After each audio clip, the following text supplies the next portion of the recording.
이 이야기는 반세기 넘게 함께한 부부의 사랑 이야기입니다. 가난과 고난 속에서 서로를 지켜낸 두 사람, 그리고 끝내는 세상을 울린 마지막 약속이었습니다. 김순자 할머니는 어린 시절 어머니를 잃고 아버지마저 병으로 일찍 세상을 떠났습니다.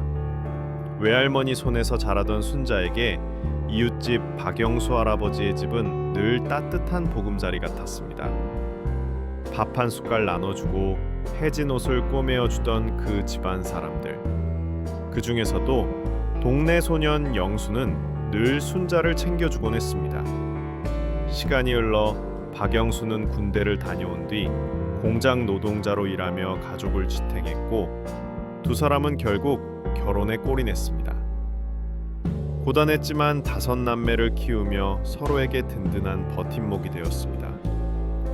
집안은 늘 웃음으로 가득했고, 하늘이 순자의 어린 시절을 보상해 준 것 같다는 말이 어울릴 만큼 따뜻한 가정이었습니다.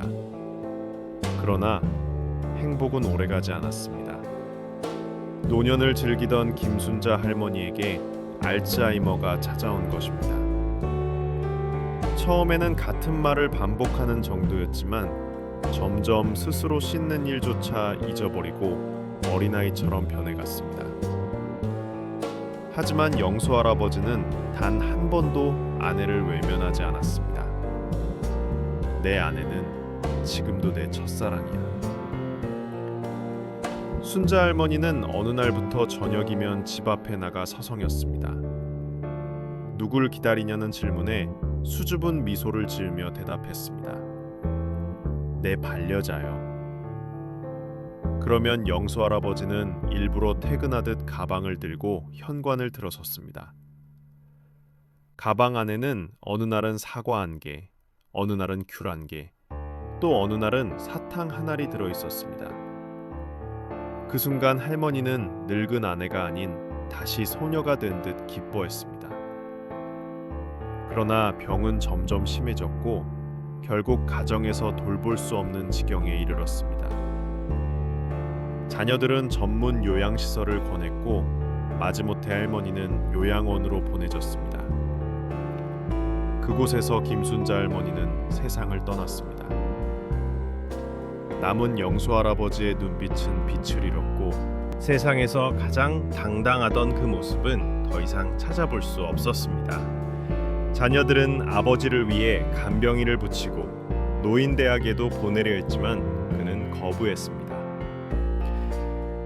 내 아내가 병상에서 홀로 세상을 떠났는데 나도 그 길로 가는 건 너무 비참하지 않겠니?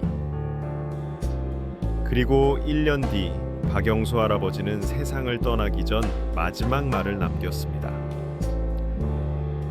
내가 사랑하는 그 작은 아가씨가 먼저 갔지. 이제 그녀 혼자 있는 게 걱정돼. 나도 곁에 가야겠어. 그의 노년은 물질적으로 부족하지 않았습니다. 자식들도 성공했고 존경도 받았습니다.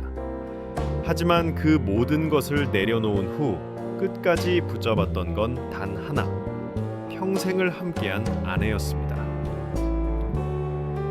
한 사람의 일생을 돌아보면 그들이 겪은 모든 삶의 전환점과 내린 모든 결정은 깊이 고민한 끝에 내린 결단이 아닌 듯하다.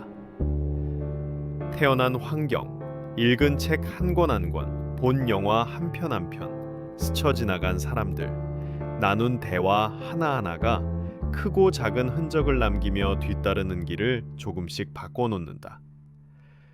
운명은 결국 어쩔 수 없이 마주해야 할 갈림길 앞에 서게 할 테니 자연스럽게 현재를 살아가는 것이 최선의 대처법일지도 모른다.